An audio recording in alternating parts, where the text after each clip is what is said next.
So these are my little individual, these are my little individual gardens. This is the one behind my bedroom window where there's some bird feeders.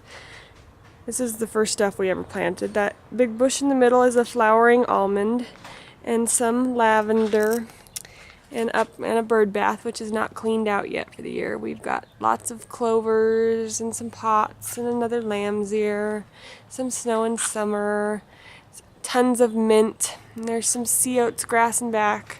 And this is actually a photina bush that's been here since my mom was little. So that's the stuff that's behind my window. And then along our wall by my neighbor, this was all ivy. We tore it out last year. This is a lilac bush right here in front of me that's very, very old. And the ladder that my grandfather built that's no longer safe. We're going to grow morning glories up it in another week. We have another native rose bush that's been here since my mom was little. It's almost done flowering, but here's an up-close picture of one of the roses. It's a very pretty rose bush. And this is another, we just planted this last year. This is a chocolate vine.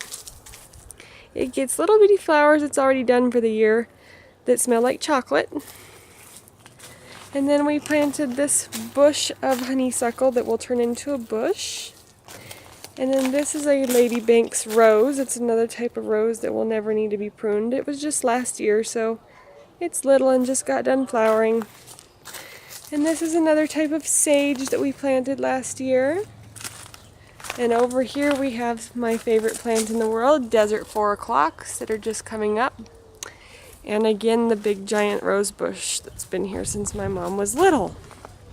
And then along the back fence, we've got some Gara and some Penstemon.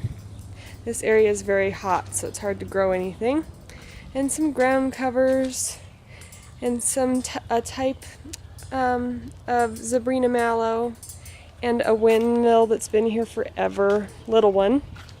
And all along here we've just got little xeric plantings. And this is a snapdragon bush that's actually xeric and perennial versus the seed type. And there's just lots of little goodies along here. And then the shed has ivy all over it. It's been here. It's the only ivy we didn't rip up. And this is the window box that my granddad built on the shed he built, and we just put annuals in it every year. That's it for that part of the garden.